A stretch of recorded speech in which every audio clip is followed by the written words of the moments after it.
Welcome to BRK news. So జనరల్‌గా యూరిన్‌కి సంబంధించిన అనేక రకాల ప్రాబ్లమ్స్ ఇబ్బంది పెడుతూ ఉంటాయి. ఇటు మెన్‌లో కావచ్చు, విమెన్‌లో కావచ్చు. విమెన్‌లో అయితే యూరిన్ ఇన్ఫెక్షన్స్ మోస్ట్ కామన్‌గా చూస్తూ ఉంటాము. అసలెందుకు? యూరిన్ ఇన్ఫెక్షన్ రాకుండా ఎటువంటి జాగ్రత్తలు తీసుకోవాలి?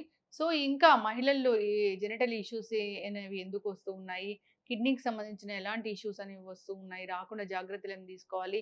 సో 40 ఇయర్స్ తర్వాత విమెన్ ఎలాంటి హెల్త్ చెకప్ అనేది చేయించుకోవాలి? పూర్తి వివరాలు తెలుసుకుందాం. ఈరోజు మనతో పాటు ఉన్నారు ప్రముఖ urologist and andrologist doctor Karthik గారు. డాక్టర్ గారు నమస్తే అండి. నమస్తే మేడం. ఎలా ఉన్నారు డాక్టర్ గారు? బాగున్నానండి. డాక్టర్ గారు, జనరల్‌గా కిడ్నీ ప్రాబ్లమ్స్ లేదా యూరిన్‌కి సంబంధించిన ఇన్ఫెక్షన్స్, యూరిన్ ప్రాబ్లమ్స్ వచ్చాయనుకోండి. అంటే అర్థం కాదనమాట అసలు. యూరాలజిస్టా, నెఫ్రాలజిస్టా అనేది. ఎట్లా చెప్తారు డాక్టర్ గారు? ఏ ప్రాబ్లమ్‌కి ఏ డాక్టర్ దగ్గరికెళ్ళాలి? యూరోకి ఏ ప్రాబ్లమ్‌తో వెళ్ళాలి? నెఫ్రాలజిస్ట్ దగ్గరికి ఏ ప్రాబ్లమ్‌తో వెళ్ళాలి? అసలు తేడా ఏంటి ఇద్దరికి? యూరాలజిస్ట్ అండ్ నెఫ్రాలజిస్ట్ ఇద్దరు కిడ్నీకి రిలేటెడ్ సమస్యలు ట్రీట్ చేస్తుంటారు. హ్మ్. But nephrologist deal with nephron. Nephron అంటే మన యూరిన్ తయారు చేసే పార్ట్. అండ్ యూరాలజిస్ట్ అనేది urine collecting system. So urine బయటకి ఎలా వస్తుందో దాన్ని యూరాలజిస్ట్ ట్రీట్ చేస్తాడు. సో నెఫ్రాలజిస్ట్ అన్నప్పుడు ఏంటంటే కిడ్నీ ఫంక్షన్ ఎఫెక్ట్ అయినప్పుడు నెఫ్రాలజిస్ట్ ట్రీట్ చేస్తాడు. అంటే మనకు ఇప్పుడు పేషెంట్కి క్రియాటిన్ పెరగడం కానీ, కాళ్ళలో వాపులు రావడం కానీ, సరిగా ఆకలేయకపోవడం కానీ, పేషెంట్ చాలా వీక్ అవుతున్నాడు అండ్ క్రియాటిన్ ఎక్కువ రైజ్ అవుతుంది. As such nephrology issue diagnose అవ్వడానికి టైం పడుతుందండి. పేషెంట్కి తెలిసే లోపల టైం పడుతుంది. బట్ యూరాలజిస్ట్ అనేది ఈ కలెక్టింగ్ సిస్టమ్ కదా, దానిలో ట్యూబ్స్ ఏమైనా బ్లాక్ అయినప్పుడు అలాంటివి, సో స్టోన్స్ కానీ అలాంటివి వచ్చినా కానీ, లేకపోతే యూరిన్లో బ్లడ్ పడడం కానీ, యూరిన్ సరిగా రాకపోవడం కానీ, యూరిన్ మంట రావడం కానీ, ఇలాంటి ఇష్యూస్ అన్ని మనము యూరాలజిస్ట్ని కన్సల్ట్ అవుతాం. ఓకే. సో యూరిన్‌కి సంబంధించిన ఇన్ఫెక్షన్స్ అనేవి చాలా మందిని ఇబ్బంది పెడుతూ ఉంటాయి. అంటే యూరిన్ లీకేజ్ అనేది మహిళల్లో మనం ఎక్కువగా చూస్తూ ఉంటాము. వాళ్ళకి దగ్గిన, తుమ్మిన మూత్రం పడుతూ ఉంటుంది. ఇది ఎట్లా చెప్తారు డాక్టర్ గారు? మనము బాడీలో న్యాచురల్‌గా యూరినరీ స్ఫింక్టర్ అని ఉంటుంది. సో ఇదేంటంటే మన యూరిన్ బయటికి రాకుండా కంట్రోల్ చేస్తుంటుంది. సో ఈ స్ఫింక్టర్ వీక్‌నెస్ వల్ల మనకి ఒక్కొక్కసారి యూరిన్ లీక్ అవుతుంటది. సో దాన్ని మనం స్ట్రెస్ ఇన్‌కాంటినెన్స్ అంటాము. సో ఇలా దగ్గినప్పుడు కానీ, తుమ్మినప్పుడు కానీ, బాడీలో ఏదైనా స్ట్రెస్ అయినప్పుడు నార్మల్‌గా స్ఫింక్టర్ క్లోజ్ అయిపోవాల్సింది, క్లోజ్ అవ్వకుండా ఓపెన్‌గా ఉంటుంది. సో దాన్ని యూరిన్ లీక్ అవుతుంది. దాన్ని స్ట్రెస్ ఇన్‌కాంటినెన్స్ అంటారు. అండ్ ఇంకో రకమైన ఇన్‌కాంటినెన్స్ అర్జెన్సీ ఇన్‌కాంటినెన్స్ అంటారు. అంటే పేషెంట్‌కి యూరిన్ వస్తున్నట్టు తెలుస్తుంది, బట్ వాష్‌రూమ్ వెళ్ళే లోపల పడిపోతుంటుంది. సో ఇది నార్మల్‌గా కంట్రోల్ చేసుకుంటుంటారు. దీన్ని అర్జెన్సీ ఇన్‌కాంటినెన్స్ ఉంటాయి. సో దీనికి వేరే వేరే రీజన్స్ ఉంటాయి. సో మామూలుగా ఎస్పెషల్లీ ఓల్డ్ ఫిమేల్స్‌లో చూస్తున్నప్పుడు సో బర్త్ రిలేటెడ్ ట్రామా ఏమన్నా అయినప్పుడు కానీ యూరినరీ ఇన్‌కాంటినెన్స్ అలాంటివి వస్తుంటాయి. నార్మల్లీ ఎక్కువ మంది పిల్లలు ఉన్నా కానీ ఆ సపోర్టింగ్ సిస్టమ్ వీక్ అయిపోతుంటుంది. సో దానివల్ల స్ట్రెస్ ఇన్‌కాంటినెన్స్ అనేది వస్తుంటుంది. సో మనం ఆ స్ఫింక్టర్‌ని మళ్ళీ రీఇన్ఫోర్స్ చేయాలి. ఆ ఏ స్ఫింక్టర్ అయితే వీక్ అయ్యేసి నార్మల్‌గా మనం దగ్గినప్పుడు, తుమ్మినప్పుడు బాడీలో ఆటోమేటిక్‌గా అది క్లోజ్ అయిపోవాలి. సో క్లోజ్ కాకుండా ఉంటుంది కాబట్టి మనం అక్కడ స్లింగ్స్ పెడతాం అన్నమాట. ఆర్టిఫిషియల్‌గా ఇంకో స్ఫింక్టర్ లాంటిది పెడతాము. టీవీటీ టేప్ అంటారు. Trans vaginal tape or trans operated tape. అంటే నిజంగా ఒక స్లింగ్ లాంటిదన్నమాట. సో యూరిథ్రాకు సపోర్ట్ ఇస్తాం. సో మనం దగ్గినప్పుడు, తుమ్మినప్పుడు ఆ స్లింగ్ పైకి పుల్ అప్ అవుతది. సో నార్మల్‌గా ఆ యూరిథ్రా అంటే బ్లాడర్ నుంచి బయటకొచ్చే ప్యాసేజ్ ఉంటుంది కదా, దాన్ని క్లోజ్ చేస్తాం మనం. ఈ ఆర్టిఫిషియల్ అది ఉంటే ఏం ప్రాబ్లమ్ అనేది, డిస్కంఫర్ట్ అనేది అట్లా ఏమి ఉండదు డాక్టర్? ఏంగా ఉండదండి. ఏంటంటే మనకు ఆ స్ట్రెస్ మెకానిజంని రీఇన్ఫోర్స్‌మెంట్ చేస్తది. సో నార్మల్‌గా అయ్యేదాన్ని మళ్ళీ కొత్తగా రీఇన్ఫోర్స్ చేస్తది. సో నార్మల్ యూరినరీ ప్యాసేజ్‌కి ఎటువంటి ఇబ్బంది ఉండదండి. ఇది అంటే ఎంత ఏజ్ మహిళల్లో మనం అంటే చాలా ఏజ్ అయిన వాళ్ళలో చూస్తామా? జనరల్‌గా ఎక్కువ పిల్లలు ఉన్న వాళ్ళలో చూస్తామా? ఎట్లా కరెక్ట్‌గా అంటే ఎస్పెషల్లీ ఓల్డ్ ఏజ్ ప్రాబ్లమ్స్ లోనే వస్తుంటుంది. అండ్ ఎక్కువ మంది పిల్లలు ఉన్నప్పుడు కూడా సపోర్ట్ సిస్టమ్ వీక్ అవుతుంటుంది. And young age low birth related trauma అంటారు. అంటే అబ్స్ట్రక్టెడ్ లేబర్ అంటారు. సో మన నార్మల్ డెలివరీ కాస్త ఎక్కువసేపు టైం అవుతుంది. అంటే ఆ స్ఫింక్టర్ టైం కూడా ఇషిమియా ఇంజురీ పడుతూ ఉంటుంది. సో దానివల్ల కూడా వీక్ అవుతుంటుంది. సో ఎప్పుడైనా కానీ ఇమీడియట్ గా లీక్ అవుతుంది అనగానే వెంటనే సర్జరీకి వెళ్ళమండి. ఆ సివియారిటీ ఎంత ఉందో చూస్తాం. How much is suffering for that. So దాన్ని అలా రీఇన్ఫోర్స్‌మెంట్ చేస్తాం. ఓకే. Yes sir. అంటే డాక్టర్ గారు జనరల్‌గా యూరిన్ వెళ్ళాలి, వెళ్తే లోపల ఉన్న మలినాలన్నీ వెళ్ళిపోతాయి, వాటర్ ఎక్కువగా తాగండి ఇలా చెప్తూ ఉంటారు. ఒక యూరాలజిస్ట్‌గా మీరు ఎన్నో కేసులు చూసుంటారు. యూరిన్ అనేది అసలు ఎంత అనేది ఎన్ని సార్లు అనేది వెళ్ళాలి? దానికి కూడా మనం మెజర్‌మెంట్ అనేది ఉంటుందా? హెల్తీ యూరిన్ అనేది ఉంటుందా? కలర్‌ని బట్టి మనం హెల్తీగా ఉన్నామని తెలుసుకోవచ్చా? ఓవరాల్‌గా మాకు తెలియని విషయాలేంటి? నీళ్ళ గురించి కూడా చాలా డౌట్స్ ఉంటాయి. ఎన్ని నీళ్ళు తాగాలి అసలు? సో మేము కామన్ గా చూసే క్వశ్చన్ ఏంటంటే, మేము కిడ్నీ స్టోన్స్ ట్రీట్మెంట్ అప్పుడు నీళ్ళు ఎక్కువ తాగాలని చెప్తాం. సో ఇది మా పార్ట్‌లోనే మిస్టేక్. నీళ్ళు ఎక్కువ తాగమంటే కొందరు పేషెంట్స్ 6-7 లీటర్స్ కూడా తాగేస్తారు. అది కాదు. యూరిన్ మనకు కిడ్నీ అనేది మనం టీ వడపోస్తాం కదా, అలాంటి ఫిల్టర్ లాంటిది. సో దాంట్లో ఎక్కువ వాటర్ పోస్తే ఆ ఫిల్టర్ కూడా పాడైపోతుంది. So 2-3 litres max. So 3 litres అనేది మ్యాక్స్ అండి. బాడీకి అంతకంటే ఎక్కువ వాటర్ అవసరం లేదు. ఓకే. అంతకంటే ఎక్కువ వాటర్ తీసుకున్నా అది కూడా ఒక జబ్బే. వాటర్ ఇంటాక్సికేషన్ అంటాం అనమాట. ఆ బాడీలో వాటర్ స్టోర్ అయిపోతుంటది. సో ఇప్పుడు మీరు డయాలసిస్ పేషెంట్ లో కూడా వాటర్ ఎంత స్టోర్ అవ్వడానికి రీజన్ ఏంటి, నార్మల్ గా బయటకు వెళ్ళదు ఆ వాటర్. సో ఎక్కడెక్కడ స్పేస్ ఉంటుంది, లంగ్స్ లో, అబ్డామిన్ లో, లిమ్స్ లో ఆ వాటర్ అంతా కలెక్ట్ అయిపోయి ప్రాబ్లం అవుతుంది. సో నార్మల్లీ 2 to 3 లీటర్స్ సరిపోతుంది. అండ్ యూరిన్ కలర్ చాలా మంది అనుకుంటారు యూరిన్ ఎల్లో కలర్ వస్తుందండి. But normal colour is pale yellow, అంటే ఎండుగడ్డి లాగా ఉండాలి. That is normal. సో అంతకంటే తక్కువ వచ్చేసేసి సివియర్ ఎల్లో కానీ ఆరెంజ్ కలర్ కానీ వస్తుంది అంటే కాన్సన్ట్రేటెడ్ యూరిన్, అంటే ఎటువంటి ప్రాబ్లం లేకున్నా కానీ కాన్సన్ట్రేటెడ్ యూరిన్ అంటే మీరు వాటర్ తాగాలి అని. వాటర్ చాలా క్లియర్ గా వస్తుంది అంటే ఓవర్ హైడ్రేషన్ అది. సో ఓకే, అడిక్వేట్ గా ఉండొచ్చు 3 లీటర్స్ వరకు. సో పేల్ ఎల్లో అనేది నార్మల్ కలర్ అండి. And normal urine output per మ్యాథమెటికల్స్ కంటే 25 ml per hour అండి, అట్లా వస్తుంది. సో నైట్ టైం యూరిన్ వెళ్ళకూడదు normal men, otherwise 1 time is okay normal thing. Day టైంలో 4 to 5 times. బట్ మనకి ఎప్పుడైనా యూరినరీ ఇష్యూస్ ఉన్నప్పుడు దాన్ని మోస్ట్ కామన్ ఫ్రీక్వెన్సీ అంటాం. అంటే మన నార్మల్ వర్క్ అవర్స్ డిస్టర్బ్ అయ్యేలాగా తెలుస్తుంటుంది. సో మన బాడీ సైన్ చెప్తుంటుంది అనమాట. సో దట్ కూడా మనకు తెలిసిపోతుంటుంది మనం ఎక్కువ యూరిన్ పోతున్నామని. ఎవ్రీ ఇండివిజువల్ వాళ్ళకే అర్థం అయిపోతుంది. ఒక 4 to 5 times in day and night 0 to 1. Okay, that's normal. చాలా మంది నైట్ కూడా అదండి. అది ప్రోస్టేట్ ఇష్యూస్ ఏమైనా ఉన్నాయనుకోండి, నార్మల్ గా డేలో ఎక్కువ ఫ్రీక్వెంట్ గా ఎంటీ అవ్వదు బాడీలో. సో కొంచెం యూరిన్ జమ అయిపోతుంది. యూరిన్ పోసిన తర్వాత కూడా బ్లాడర్ కంప్లీట్ గా ఎంటీ అవ్వదు. సో అలాంటి వాళ్ళు ఏంటంటే నైట్ పడుకున్నాక బాడీ రిలాక్స్ గా ఉంటుంది కదా, 3 to 4 times లేస్తారు. కొందరైతే ఎవ్రీ హాఫ్ అన్ అవర్ లేచే వాళ్ళు కూడా ఉన్నారు. సో అది ప్రోస్టేట్ ఇష్యూస్ ఉన్నప్పుడు ఓల్డ్ ఏజ్ మేల్స్ లో ఎక్కువ కామన్ గా చూస్తాం.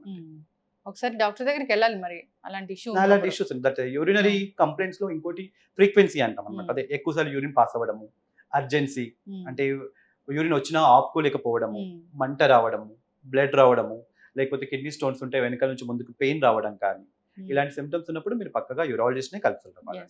ఇప్పుడు యూరిన్ 4 to 5 times డే టైంలో వెళ్ళాలి అన్నప్పుడు చాలా మంది వెళ్ళలేని పరిస్థితి ఉంటుంది. యూరిన్ హోల్డ్ చేసుకుంటూ ఉంటారు, చాలాసేపు ఆపుకుంటూ ఉంటారు. ఎలాంటి ఇష్యూస్ వస్తాయి? యాక్చువల్లీ యూరిన్ ఆపుకోవడం మంచిది కాదండి. ఇది ఎస్పెషల్లీ మనం స్కూల్ చిల్డ్రన్స్ లో చూస్తుంటాము. మేడం వాళ్ళు వాళ్ళకి మధ్యలో వాష్రూమ్ బ్రేక్స్ ఏమి ఇవ్వరు. సో చాలా మంది పిల్లలు వాళ్ళు ఆపుకుంటూ ఉంటారు. సో దాన్ని హోల్డింగ్ స్పెల్స్ అంటాం అనమాట. సో బ్లాడర్ ఒక కెపాసిటీ ఉంటుందండి. ఒక అప్ టు 250-300 ml కాగానే మనకు సెన్సేషన్ వస్తుంది యూరిన్ వెళ్ళాలి అని. 400-500 ml అయితే అర్జెన్సీ వస్తుంది, పక్కగా వెళ్ళాలి. అంతకుమించి బ్లాడర్ కెపాసిటీ 1 లీటర్ వరకు ఉంటుంది అంతే. సో ఇలా ఉన్నప్పుడు ఏమవుతుందంటే కిడ్నీ నుంచి యూరిన్ వచ్చేది ఉంటుంది, పైప్ యూరేటర్ అని ఉంటుంది, అది బ్లాడర్ లో ఓపెన్ అవుతుంది. సో ఆ ప్రెషర్ ఇక్కడ వల్ల సరిగా ఎంటీ అవ్వదు. సో ఆ ప్రెషర్ అంతా కిడ్నీకి ట్రాన్స్ఫర్ అవుతుంటుంది. సో దానివల్ల కిడ్నీ వాపు రావడము, ఫంక్షన్ తగ్గడం లాంటివి వస్తుంటాయి. అండ్ నార్మల్ లో కొన్ని ఫీమేల్స్ అంటే ఆ హోల్డింగ్ స్పెల్స్ అలా అలవాటు అయిపోయి స్పింక్టర్ స్ట్రాంగ్ అయిపోతుంది. సో నార్మల్ గా పాస్ చేయాలని కూడా కొన్నిసార్లు పాస్ చేయలేకపోతారు. ఎస్పెషల్లీ ప్రెగ్నెన్సీ, డెలివరీ టైంలో చూస్తుంటాం. వాళ్ళకి ఎటువంటి ఇష్యూస్ ఉండవు, బట్ సడన్ గా యూరిన్ రాదు. సో ఇలాంటి హోల్డింగ్ స్పెల్స్ వల్ల అలాంటి ఇష్యూస్ వస్తుంటాయి. అండ్ ఓవర్ ద పీరియడ్ ఇలా కంటిన్యూ అవుతుంది అంటే కిడ్నీ మీద ఎఫెక్ట్ పడి కిడ్నీ ఫంక్షన్ కూడా ఎఫెక్ట్ అవుతుంది. అవును. ఎందుకు ఈ మహిళల్లోనే ఒకవేళ ఇలా హెల్దీగా ఉన్నా కానీ యూరిన్ వచ్చినప్పుడు వెళ్తూ ఉన్నా, సో అంతా హెల్దీగా మెయింటైన్ చేస్తూ ఉన్నా కానీ మహిళల్లోనే యూరిన్ ఇన్ఫెక్షన్స్ అనేవి ఎక్కువగా ఉంటాయి. ఎందుకు డాక్టర్ గారు? అది యూరిథ్రా లెంత్ అనేది తక్కువగా ఉంటుందండి. మేల్ యూరిథ్రా అరౌండ్ 25 centimeters ఉంటే, ఫిమేల్ యూరిథ్రా అనేది 4 centimeters ఉంటుంది. సో మన బ్యాక్టీరియాస్ బాడీలోకి వెళ్ళడానికి చాలా ఈజీ పాసేజ్ అనమాట. అంతే ఒక 4 kilometers ట్రావెల్ చేయడము, 21 kilometers అనేది తొందరగా వెళ్తూ ఉంటాయి. That is the most common reason అనమాట ఫిమేల్స్ లో ఇన్ఫెక్షన్ రావడానికి. ఇప్పుడు యూరిన్ ఇన్ఫెక్షన్, యూరిన్ లో బర్నింగ్ సెన్సేషన్ ఉంది, మంట అనిపిస్తూ ఉంది, టెస్ట్ కి ఇమ్మంటారు, టెస్ట్ కి ఇచ్చినా గానీ ఒక్కోసారి టెస్ట్ నార్మల్ గా ఉంటుంది.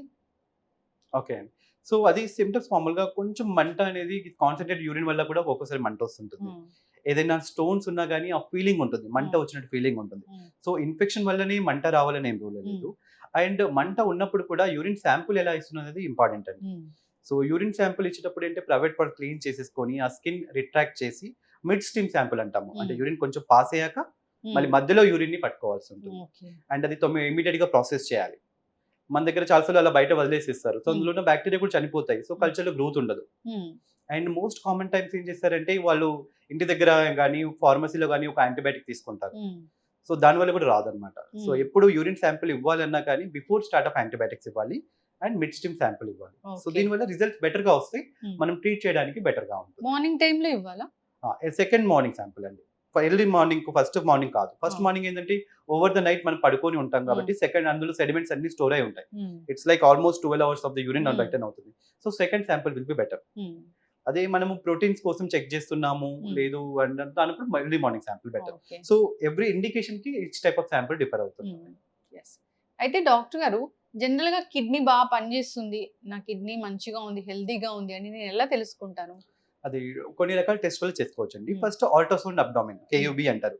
సో కేయూబీ అంటే కిడ్నీ యూరెటర్ బ్లాడర్. సో కిడ్నీ అలా ఉందని మనం కిడ్నీ చూడడం అనమాట. ఇది like photo of the kidney. So కిడ్నీలో వాపు ఏమైనా ఉందా అండ్ కిడ్నీలో చూడండి స్ట్రక్చర్ ఏమైనా పెద్దగా ఉందా చిన్నగా ఉందని ఆల్ట్రాసౌండ్ లో మేకౌట్ చేస్తాం.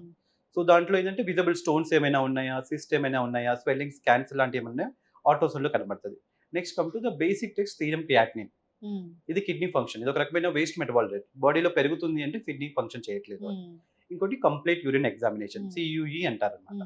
సో దాంట్లో మనకి చాలా రకాల ఇన్ఫర్మేషన్ వస్తుంది. బ్లడ్ ఏమైనా పోతుందా, యూరిన్ కలర్ ఎలా ఉంది, ప్రోటీన్స్ ఏమైనా పోతున్నాయా, అండ్ సెకండ్ థింగ్ పస్సెల్స్ ఏమైనా ఇన్ఫెక్షన్స్ ఏమైనా తెలుస్తుంటుంది. మీరు అన్నట్టు చాలా మటుకు కిడ్నీ డ్యామేజ్ స్టార్ట్ అయినప్పుడు ఫస్ట్ సిమ్టమ్ ప్రోటీన్యూరియా అంటారు. బాడీలో ఉన్న ప్రోటీన్ లీక్ అవ్వడం అనమాట. సో మనకి అది ఎర్లీ స్టేజ్ లో పికప్ చేసుకోవచ్చు. అండ్ ఎంత ప్రోటీన్ లీక్ అవుతుంది దాన్ని బట్టి మనకు ఎంత కిడ్నీ డ్యామేజ్ అవుతుందో మనం చెక్ చేసుకోవచ్చు. ఎన్నాళ్ళకి ఒకసారి చెక్ చేయించుకోవాలి? మినిమం 6 months అండి. కుదరదు అంటే 1 year కి ఒకసారి బేసిక్ హెల్త్ చెకప్.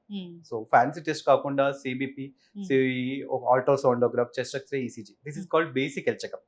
1 year లో ఒకసారి చేయించుకుంటే బెటర్ అండి. ఏ ఏజ్ వాళ్ళు? 40 years తర్వాత 1 year కి ఒకసారి చేయించుకుంటే బెటర్. ఒక కిడ్నీ పాడవుతే రెండో కిడ్నీ కూడా పాడైపోతుందా? అండి ఒక కిడ్నీ పాడేది బట్టి రీజన్ ఏంటో తెలుస్తుందండి. సో 2 కిడ్నీలు కూడా ఒక రకమైన సింబాయసిస్ లో పనిచేస్తాయి. ఇట్ ఈస్ నాట్ డిఫరెంట్ గా పనిచేయవు అనమాట. So it's like tightly regulated acid base polish. మన బాడీలో ఎంత పొటాషియం ఉంది, సో ఎంత ఎక్స్క్రీట్ చేయాలి, ఎంత మెగ్నీషియం ఉంది, ఎంత ఎక్స్క్రీట్ చేయాలి, అండ్ కిడ్నీకి బ్లడ్ ఫ్లో తక్కువ వస్తుందా అంటే దాంట్లో ఒక రెనిన్ అనే సబ్స్టెన్స్ ఉంటుంది. సో బ్లడ్ ఫ్లో పెంచడానికి పనిచేస్తుంది. సో ఒక కిడ్నీ డ్యామేజ్ అయ్యి దానికి బ్లడ్ ఫ్లో అందట్లేదు అనుకోండి, ఈ రెనిన్ అనే టిష్యూని ఎక్కువ సెక్రెట్ చేస్తుంది. సో ఆపోజిట్ కిడ్నీ మీద కూడా ఎఫెక్ట్ పడుతుంటుంది. సో అందుకే కిడ్నీ మేము చాలాసార్లు చూస్తున్నాం, స్టోన్ వల్ల ఏమైనా కిడ్నీ ఫంక్షన్, ఒక కిడ్నీ డ్యామేజ్ అయింది అనుకోండి, ఆ కిడ్నీ రిలేటెడ్ హార్మోన్ ఓవర్లో పీరియడ్ ఆఫ్ టైంలో ఆపోజిట్ కిడ్నీ కూడా యాక్సెప్ట్ చేయొచ్చు. సో చాలాసార్లు ఏంటంటే పేషెంట్ కిడ్నీ కంప్లీట్ గా పాడైపోయి ఉంటుంది, వన్ సైడ్ కిడ్నీ, స్టోన్ వల్ల కానీ దేని వల్ల కానీ. పేషెంట్కి ఏం సిమ్టమ్స్ లేవు. సో వాళ్ళంటారు ఎందుకు సార్ మేము ఆపరేషన్ చేయించుకోవడం, దీనికి నాకు ఎటువంటి ఇబ్బంది లేదు కదా, ఇప్పటికీ ఎప్పుడు పాడైందో కూడా నాకు తెలియదు. బట్ దాని మీద ఆపోజిట్ కిడ్నీ కూడా ఎఫెక్ట్ చేయొచ్చు. అండ్ ఒకవేళ ఇన్ఫెక్షన్ వస్తే ఒక కిడ్నీ ఉంది, దాని మీద స్ట్రెస్ కూడా తీసుకోలేదు. సో ఇలాంటి ఎమర్జెన్సీస్ ని అవాయిడ్ చేయడానికి ముందుగానే సర్జరీ చేయించుకుంటే బెటర్ అండి. కిడ్నీలో స్టోన్స్ ఉంటే అంటే యూరిన్ కలర్ ఏమైనా మారుతుందా డాక్టర్ గారు? యూరిన్ కలర్ అంటే బేసికల్లీ కిడ్నీ స్టోన్ వల్ల 2 థింగ్స్. ఒకటి ఇన్ఫెక్షన్ రావచ్చు. సో ఇన్ఫెక్షన్ వచ్చినప్పుడు మనకు పస్ సెల్స్ అనేవి ఎక్కువ ఉంటుంది, దానివల్ల ఇప్పుడు డార్క్ టర్బిడ్ యూరిన్ లాగా వస్తుండొచ్చు. లేదు కిడ్నీలో స్టోన్ మూవ్ అయినప్పుడు బ్లడ్ రావచ్చు. సో బ్లడ్ సివియారిటీ పట్టేసి కలర్ మనకు రెడ్ నుంచి బ్రైట్ రెడ్ వరకు వాళ్ళ మెరూన్ నుంచి కూడా వస్తూ ఉంటుంది. యూరిన్ లో బ్లడ్ వస్తే, సో యూరిన్ లో బ్లడ్ వస్తే మనకు ఇది వార్నింగ్ సైన్, అలార్మింగ్ సైన్ అన్నమాట. సో యూరిన్ లో బ్లడ్ అంటే కలెక్టింగ్ సిస్టమ్ మేము డీల్ చేస్తాం కాబట్టి కిడ్నీ నుంచి రావచ్చు, యూరెటర్, ప్రోస్టేట్, అలాంటి ఎక్కడి నుంచి. ఒకవేళ పెయిన్ ఉంది అంటే mostly related to stone or infection. But pain లేకుండా ఎటువంటి సిమ్టమ్స్ లేకుండా కిడ్నీలో బ్లడ్ వస్తుంది అంటే కొంచెం క్యాన్సర్ లాంటి లక్షణాలు ఏమైనా ఉండొచ్చు. సో దానికోసం సిటీ స్కాన్, కొన్ని టెస్ట్లు మేము చేసి రూల్ అవుట్ చేసుకుంటాం. ఇప్పుడు ఈ స్టోన్ ఒక్కొక్కసారి దాని అంతరికి అదే వెళ్ళిపోతుంది అంటారు. అలా వెళ్ళిపోయినప్పుడు తెలుస్తుందా డాక్టర్ గారు, ఏమైనా రప్చర్ అవుతుందా? రప్చర్ అంటే మన బాడీలో కొన్ని నారో పాయింట్స్ ఉంటాయి, జంక్షన్ పాయింట్స్ అంటారు, ఎస్పెషల్లీ యూరెటో వెసికల్ జంక్షన్ అంటారు. సో అది ఒక 2 mm థిక్నెస్ ఉంటుంది, నార్మల్లీ 2 mm అలా ఉంటుంది. బట్ ఏదైనా స్టోన్ ఉన్నప్పుడు అది వాస్తూ ఉంటుంది. సో వాచినా కానీ ఆ నెక్ అనేది ఎప్పుడు కొంచెం స్లోగా ఉంటుంది. సో అక్కడ వచ్చిన తర్వాత ఒక గివ్ అవే సెన్సేషన్ ఉంటుంది. సో ఏదో సడన్ గా రిలీజ్ అయిన ఫీలింగ్ అలా ఉంటుంది. అండ్ నెక్స్ట్ యూరెథ్రాలో పాస్ అయినప్పుడు అది నార్మల్ యూరిన్ కి ఈ స్టోన్ కి మనం ఫీల్ అవుతుంటాం. So something is passing. Urine pass అవుతున్నప్పుడు తెలియదు మనకి, యూరిన్ వస్తుంది అనుకుంటారు, యూరిన్ పాస్ అవుతున్నట్టు. మళ్ళీ ఇక్కడ చక్కగా తగినప్పుడు చాలా మంది తెలుస్తూ ఉంటుంది. సో అందుకే వాళ్ళు క్యాచ్ చేస్తారు కూడా. మనకి నార్మల్ గా యూరిన్ పాస్ అయినప్పుడు ఎవరు కలెక్ట్ చేయరు, బట్ ఏదో పట్టుకుంది, ఏదో వదులుతున్నట్టు ఫీలింగ్ ఒకటి అలాంటిది వస్తూ ఉంటుంది. డాక్టర్ దగ్గరికి వెళ్ళాల్సిందంటే ఒక్కసారి ఆ స్టోన్ ఇంటోటో వచ్చిందా, వచ్చేటప్పుడు ఏమైనా బ్రేక్ అయ్యి వచ్చిందా, సో అది మనం చెక్ చేసుకోవాలి. సో దాన్ని లిథూరియా అంటాము, అంటే ఒక స్టోన్ యూరిన్ లో పాస్ అవ్వడానికి. సో ఇంకేమైనా స్టోన్స్ ఉన్నాయా, ఇంకెక్కడ అబ్స్ట్రక్ట్ అయిందా అనేది మనం చెక్ చేసుకోవాలి. పెయిన్ ఉంటుందా? పెయిన్ ఉంటుందండి. స్టోన్ ఉన్నప్పుడు మనకి ఎప్పుడు పెయిన్ ఉంటుంది. సో బట్ కిడ్నీలో ఉన్నప్పుడు పెయిన్ ఉండదు. సో ఎప్పుడైనా స్టోన్ బ్లాక్ అయినప్పుడు పెయిన్ వస్తుంది. సో కిడ్నీ నుంచి బ్లాడర్ కి యూరెటర్ అనే పైప్ ఉంటుంది, చాలా చిన్న పైప్ అనమాట, స్మాల్ పైప్. సో దానిలో స్ట్రక్ అయినప్పుడు సివియర్ పెయిన్ వస్తుంటది. బట్ మళ్ళీ ఆ పెయిన్ కంటిన్యూస్ గా ఏమి ఉండదు, ఎపిసోడిక్ వస్తుంటది. సో చాలా మంది అలా నెగ్లెక్ట్ చేస్తారు, మళ్ళీ పెయిన్ వచ్చినప్పుడు వెళ్దాంలే డాక్టర్ దగ్గరికి అనుకుంటారు. సో ఆ సివియర్ పెయిన్ వచ్చినప్పుడు వస్తారు, ఇంజెక్షన్ తీసుకుంటారు, నెక్స్ట్ వెళ్తుంటారు. అప్పుడే ఏదైనా అల్ట్రాసౌండ్ కానీ సిటీ స్కాన్ చేసుకొని ఆ స్టోన్ సైజ్ ఎలా ఉంది, వెదర్ ఇట్ ఈస్ పాసిబుల్ పడిపోతుందంటే మేమే అడ్వైజ్ చేస్తాం. You can take plenty of water and మళ్ళీ 2 to 3 liters వాటర్ తీసుకోండి. Then you can come back, మళ్ళీ చెక్ చేసుకోవాలి 1 week తర్వాత కూడా వెదర్ స్టోన్ నిజంగా పడిపోయిందా లేదా అనేది. సో అలా మిస్ అయినప్పుడే ఆ స్టోన్ అలా పెరిగిపోయేసి కిడ్నీ డ్యామేజ్ అవ్వచ్చు. ఇప్పుడు జెనిటల్ ఏరియా అనేది అది ఎప్పుడు హెల్తీగా ఉండాలంటే జాగ్రత్తలు అంటే నార్మల్ సోప్ అండ్ వాటర్ అండి. చాలా మటుకు బెటడీన్, స్పిరిట్ అలాంటి యూజ్ చేస్తారు. It is a sensitive skin. So normal soap and water, ఇంకా ఏమీ అవసరం లేదు. అండ్ ఫీమేల్స్ లో వెజ్ అనేది సెల్ఫ్ క్లీనింగ్, మరి ఏం అవసరం లేదు, నార్మల్ సోప్ అండ్ వాటర్ తో సరిపోతే సరిపోతుందండి. డాక్టర్ గారు ఇన్ఫెక్షన్స్ వస్తున్నాయి, పార్ట్నర్ వల్ల ఇన్ఫెక్షన్ వస్తుంది, ఎస్టీడీస్ వస్తున్నాయి, సెక్షువల్లీ ట్రాన్స్మిటెడ్ డిసీజ్ అని చెప్తూ ఉంటారు. అసలు అవి ఏంటి, ఆ లిస్ట్ ఏంటి, నిజంగానే అలా వస్తాయా? సెక్షువల్లీ చాలా డిసీజ్ ట్రాన్స్మిట్ అవుతుందండి. బట్ చాలా మట్టుకి ఇప్పుడు మనకు అంత ఫ్రీక్వెంట్ గా రావండి. ఇప్పుడు వచ్చే దాంట్లో ఎస్టీడీస్ మోస్ట్లీ అంటే హెచ్ఐవి, హెచ్బిసిజి అంటారు. అది కాకుండా syphilis, gonorrhoea, chlamydia and vaginal infection, vaginitis, urethritis అని చాలా రకాల సెక్షువల్ ట్రాన్స్మిటెడ్ డిసీజ్ ఉన్నాయి. వీటిలో ప్రాబ్లం ఏంటంటే ఒక ఇన్ఫెక్షన్ ఉంది అంటే మల్టిపుల్ ఇన్ఫెక్షన్స్ ఉండే అవకాశం ఉంది, because same root of transfer కాబట్టి. ఈవెన్ మనం బ్యారియర్ మెథడ్స్ లైక్ కండోమ్స్ అలా యూజ్ చేసినా కానీ లెస్ దెన్ 1% ఛాన్స్ ఉంటుంది ఎస్టీడీస్ వచ్చేటివి ఛాన్స్ ఉంటుంది. సో ఇది రాకుండా ఉండాలి అంటే బ్యారియర్ మెథడ్స్ యూజ్ చేయాలి ఎప్పుడు. సో కండోమ్స్ కానీ వెజినల్ కండోమ్స్ కానీ యూజ్ చేయాలి. And after sexual activity urine pass చేస్తే ఈ డిక్రీస్ తెక్కొచ్చు. అండ్ అడెక్వేట్ వాటర్ తీసుకుంటే ఇవాళ తక్కువగా ఉంటాయి ఛాన్సెస్. మీరు అంటే మేల్లో ఇలాంటి హెల్త్ ఇష్యూస్ ఉంటే అది కూడా ట్రీట్ చేస్తారా? అండ్ ఎస్ అండి, మేల్ లో మేము సెక్షువల్ ట్రాన్స్మిటెడ్ మేల్ లో అయినా ఫీమేల్ లో అయినా మేము ట్రీట్ చేస్తాము. బట్ ఈ ట్రీట్మెంట్ లో వన్ థింగ్ ఈస్ దట్ వాళ్ళు ట్రీట్మెంట్ లో ఉన్నప్పుడు ఎస్పెషల్లీ పార్ట్నర్ ని కలవడం అవాయిడ్ చేయాలి. సో అది దానివల్ల ఇద్దరికి ఇంకొక పర్సన్ కి ఇన్ఫెక్షన్ వచ్చే ఛాన్సెస్ తగ్గిస్తుంటాం. జనరల్ గా మెయిల్ లో ఏం ప్రాబ్లమ్స్ ఉంటాయి డాక్టర్ గారు దీనికి సంబంధించి? Related to sexually transmitted disease. So ఒక ఎస్టీడీ ఉన్నప్పుడు మనకి ఏంటంటే క్లియర్ హిస్టరీ ఆఫ్ ఎక్స్పోజర్ ఉంటుంది. అంటే ముందు ఒక సెక్షువల్ యాక్టివిటీ ఏదో ఉంటుంది, తర్వాత యూరిన్ లో బర్నింగ్ రావడము, లేదంటే ఫ్రాంక్ పస్ రావడము, అండ్ జెనిటల్ మీద చిన్న చిన్న అల్సర్స్ రావడము, ఇలాంటివి కామన్ గా చూస్తుంటాము. అండ్ మేల్స్ లో కొంచెం టెస్టిస్ లో ఇన్ఫెక్షన్ రావడం కూడా చూస్తుంటాం. టెస్టిస్ వాల్స్ రావడము, స్వెల్లింగ్ రావడము, పెయిన్ రావడము, అలాంటి ఇన్ఫెక్షన్స్ ఉంటాయి. అది మీరే ట్రీట్ చేస్తారు? మేమే ట్రీట్ చేస్తామండి. యూరాలజిస్ట్ అండ్ ఆండాలజిస్ట్ అంటాము. సో దాని యాంటీబయాటిక్స్ ఇచ్చేసి చూస్తుంటాము. What is the specific bacteria అనేది మనం కొన్ని కల్చర్ టెస్ట్, స్వాబ్ టెస్ట్ వల్ల ఐడెంటిఫై చేస్తాము. దానికి తగ్గ యాంటీబయాటిక్స్ అండ్ వేరే అదర్ ట్రీట్మెంట్స్ మేము ఇచ్చేస్తాం. కంపారిటివ్లీ ఉమెన్ మేల్ లో చాలా తక్కువ యూరిన్ ఇన్ఫెక్షన్స్ అనేవి. ఎస్ అండి. సో మేల్ యూరిథ్రా చాలా లాంగ్ గా ఉంటుంది, 25 సెంటీమీటర్స్, 21 to 25 సెంటీమీటర్స్ ఉంటుంది. ఫీమేల్ యూరిథ్రా షార్ట్ గా ఉంటుంది. This one of the reason అన్నమాట. మోస్ట్ కామన్ గా ఇన్ఫెక్షన్ ఫీమేల్స్ లో యూటీఐ రావడం. సో మేల్ లో యూటీఐ ఛాన్సెస్ తక్కువగా ఉంటాయి. And less than 5 years Bob లో యూటీఐ వచ్చింది అంటే మనం అదర్ ప్రాబ్లమ్స్ ఏమైనా ఉన్నాయో రూల్ అవుట్ చేసుకోవాల్సి ఉంటుంది. ఎస్, చక్కగా చెప్పారు డాక్టర్ గారు. సో జనరల్ గా అంటే మా అందరికి డిఫరెన్స్ తెలియదు అసలుకి, చాలా పెద్ద కన్ఫ్యూజన్. అసలు ఆ కన్ఫ్యూజన్ గురించి చాలా చక్కగా చెప్పారు, అసలు ఏం ప్రాబ్లమ్స్ వస్తాయి ఏంటి అనేది. సో యాంటీబయాటిక్స్ డాక్టర్ చెప్పకుండా ఇప్పుడు మీరు యూరిన్ ఇన్ఫెక్షన్ సంబంధించి ఏదైనా యాంటీబయాటిక్ ఇచ్చినా వారం వాడమంటే 2 రోజులు వాడతారు, లేదా యాంటీబయాటిక్స్ డాక్టర్ ప్రిస్క్రైబ్ చేయకుండా కూడా దగ్గు, జలుబు, జ్వరాలకు వాడుతూ ఉంటారు. ఇది యూరినరీ బ్లాడర్ మీద కానీ యూరిన్ మంటకు కానీ ఎలా దారితీస్తుంది అసలు? అంటే బేసికల్ గా ఇలా యాంటీబయాటిక్ కోర్స్ సరిగ్గా తీసుకోకపోతే బ్యాక్టీరియాలో రెసిస్టెన్స్ వస్తుంటుంది. సో దానివల్ల ఏంటంటే మనకు ఫస్ట్ ఆ ఇన్ఫెక్షన్ తగ్గకపోవడం అవుతుంది, లేదు అంటే ఇన్ఫెక్షన్ మళ్ళీ రిపీటెడ్ గా రావడం అవుతుంది. సో రికరెంట్ పర్సిస్టెన్స్ ఉంటుంది. అండ్ ఒక ఇన్ఫెక్షన్ రికరెంట్ గా వస్తుంది అంటే బ్లాడర్ లో చేంజెస్ అవుతుంటుంది. బ్లాడర్ ఈజ్ లైక్ బెలూన్ అనమాట. సో ఒకసారి యూరిన్ మనం పోదాం అన్నప్పుడు కంప్లీట్ గా ఎంటీ అవుతుంది.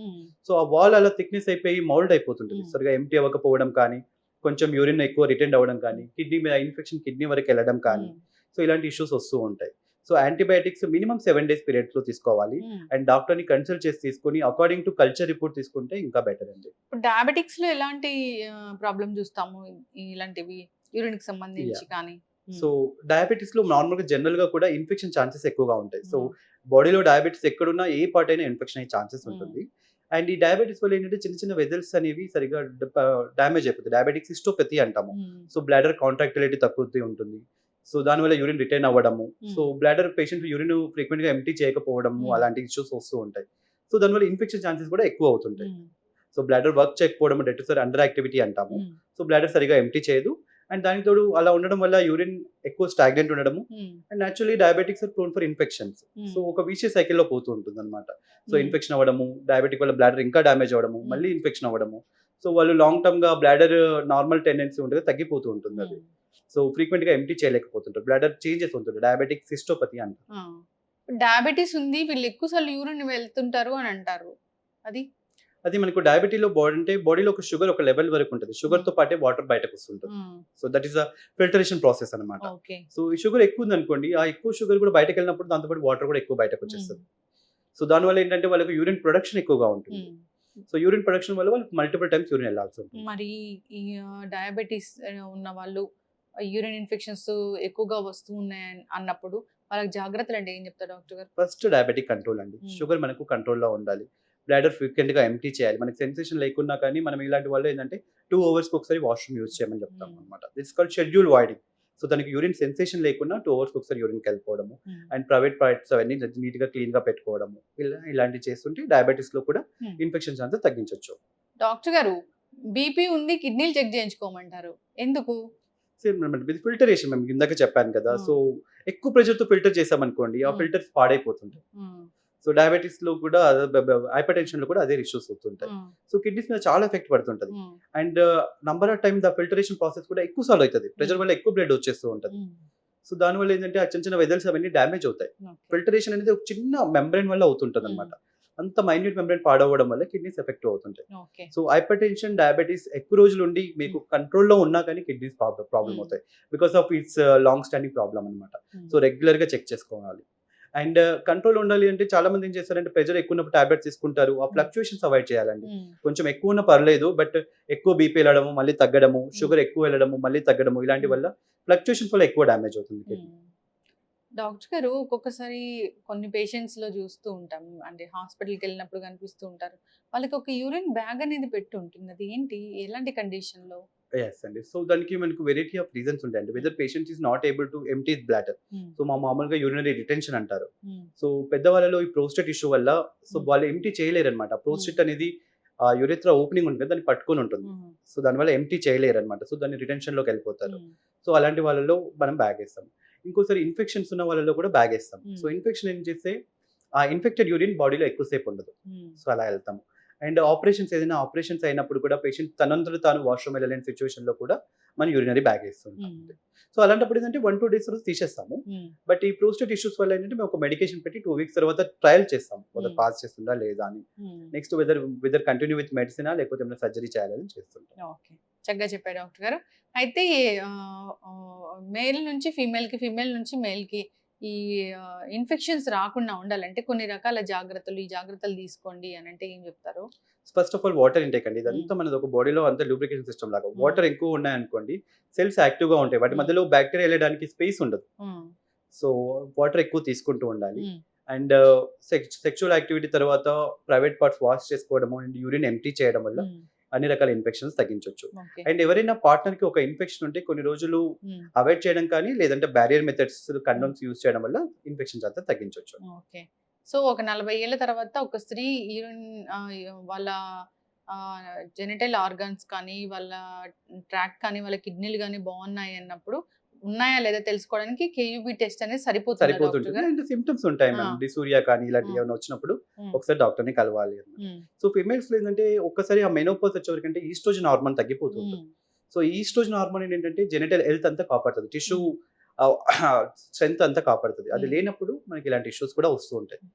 సో అలాంటప్పుడు డాక్టర్ దగ్గరికి వెళ్ళడము రెగ్యులర్ గా, అండ్ వాటర్ ఇంటేక్ ఎక్కువ తీసుకోవడం వల్ల ఇన్ఫెక్షన్ తగ్గించవచ్చు. ఇంకా కూడా చాలా మనం ఇంత టెక్నాలజీ అభివృద్ధి చెందిన, సో మనల్ని శాసిస్తూ ఉన్నా కానీ ఒక యూరాలజిస్ట్ దగ్గరికి వెళ్ళాలంటే ఎక్కడో బిడియం ఉంటుంది, సరిగా చెప్పరు అసలు ఏం ప్రాబ్లం ఉంది ఏంటి అనేది. అది మేము రెగ్యులర్ గా చూస్తుంటాం మ్యామ్.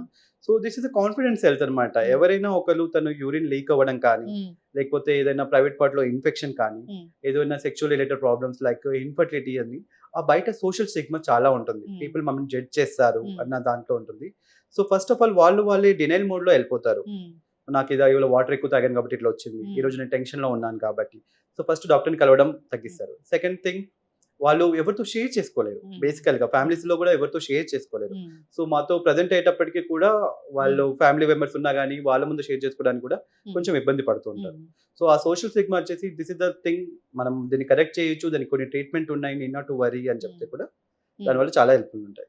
అండ్ ఎస్పెషల్లీ మేల్స్‌లో కూడా ఆండ్రోజెవల్స్, ఎరెక్టైల్ డిస్‌ఫంక్షన్ అంటారు. సో పెద్ద ఇష్యూస్ ఏముండవు, వాళ్ళు సైకలాజికల్‌గా స్ట్రెస్ అయిపోతుంటారు. ఆ స్ట్రెస్‌లో బతికేస్తున్నారు, అలా కంటిన్యూ అయిపోద్ది. ఒక్కసారి మామూలు కౌన్సెలింగ్ ఇచ్చి మీరు ప్రాపర్ అన్నప్పుడు కూడా వాళ్ళు వెల్‌గా పెర్ఫార్మ్ చేసే వాళ్ళు కూడా చాలా మంది ఉంటారు. అలాంటి ప్రాబ్లమ్స్ కూడా మెన్ సెక్షువల్ హెల్త్ కి సంబంధించి కూడా మీరు ట్రీట్ మేము ట్రీట్ చేస్తారు. చేస్తామండి. అంటే ఏదైనా స్ట్రక్చరల్ ఇష్యూస్ ఉన్నా అలాంటివి కూడా ట్రీట్ చేస్తారు. బేసికల్‌గా స్ట్రక్చరల్ ఇష్యూస్, పెనిన్‌లో కరెక్షన్స్ ఏమైనా ఉన్నా గానీ, అంటే హైపోస్పాడిసిస్ అంటారు. అంటే యూరినరీ మీటస్ ఓపెనింగ్ నార్మల్ పొజిషన్‌లో ఉండదు, ఎక్కడో ఉంటది. దాన్ని కూడా కరెక్ట్ చేస్తూ ఉంటాము. And come to the erectile dysfunction కానీ, టెస్టిస్ ఇష్యూ కానీ, ఇన్ఫర్టిలిటీ కానీ, అది కూడా మేము ట్రీట్ చేస్తామండి. ఎస్, చక్కగా చెప్పారు డాక్టర్ గారు. సో వాటర్ అయితే మీరు అన్నట్లు 2 2 to to 3 3 liters లీటర్స్ తాగాలి. యూరిన్ ఏ కలర్ లో వస్తుందో మనం చెక్ చేసుకోవడం అనేది అవసరము. పూర్తిగా తెల్లగా రావడం అనేది కూడా అది మంచి ఓవర్ ఇండికేషన్. హైడ్రేటెడ్ అవుతుంది అని బాడీ అని చెప్పేసి. So pale yellow is normal colour. చాలా మట్టుకి అది మనకి ఎక్కువ మంది తెలియదు.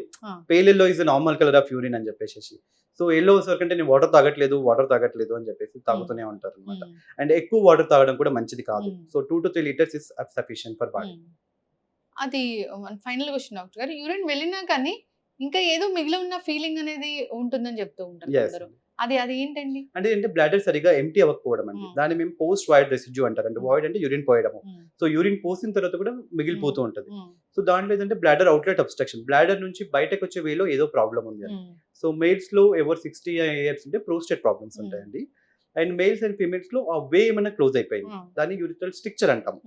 సో అలా ఉన్నా కానీ వాళ్ళు సరిగా ఎంప్టీ చేయలేరు అనమాట. సో మనం దాన్ని కొన్ని టెస్ట్ చేసేసి వెదర్ ఇది ప్రోస్టేట్ ప్రాబ్లమా, స్ట్రిక్చర్ ప్రాబ్లమా డయాగ్నోస్ చేసి దానికి సర్జికల్ ట్రీట్మెంట్ ఉంటుంది. సో ఆ వేని మళ్ళీ ఓపెన్ చేయడం ఉంటుంది. ఇప్పుడు సి సెక్షన్, డెలివరీస్ ఇలాంటి తర్వాత కూడా విమెన్ కి ఇలాంటి యూరిన్ కి సంబంధించిన ప్రాబ్లమ్స్ అనేవి వస్తాయా? వస్తుంటది. దీన్ని ప్రిస్పిరేటరీ రిటెన్షన్ అంటారు. బాడీలో ఏదైనా స్ట్రెస్ ఉన్నప్పుడు కానీ, కొంచెం అండర్లైన్ కాజ్ ఉన్నప్పుడు, ఏదైనా సర్జరీకి వెళ్ళినప్పుడు మనం యూరినరీ పైప్ వేస్తారు. 1-2 days తీసిన తర్వాత మళ్ళీ అది యూరిన్ పాస్ చేయలేరు అనమాట. దానివల్ల కొంచెం బ్లాడర్ అండర్ యాక్టివిటీ అలాంటివి ఉంటాయి. సో వే మళ్ళీ ఏం ప్రాబ్లం ఉండదు యంగ్ ఇండివిజువల్ లో. It's with bladder contractions. అది 1-2 days లో సెట్ అయిపోతుంది. చక్కటి ఇన్ఫర్మేషన్ డాక్టర్ గారు. యూరిన్ కి సంబంధించి ఏ ఇన్ఫెక్షన్స్, ఏ ఇబ్బంది ఉన్నా, సో జెనిటల్ ఆర్గాన్స్ సరిగా లేకపోయినా, అక్కడ మంటగా ఉన్నా, ఇంకా ఎలాంటి ఇబ్బంది ఉన్నా కానీ ఒకసారి డాక్టర్ని సంప్రదిస్తే మంచిది. ఇలాంటి డాక్టర్స్ ఉన్నారు, చక్కగా చెప్తారు అసలు ఏంటి ప్రాబ్లము, దానికి అవసరమా ట్రీట్మెంట్, అవసరం లేదా, నేచురల్ గానే తగ్గిపోతుందా అనేది ఒకసారి కాంటాక్ట్ చేయాలని కోరుకుందామండి. చాలా చక్కటి ఇన్ఫర్మేషన్ డాక్టర్ గారు. ధన్యవాదాలు.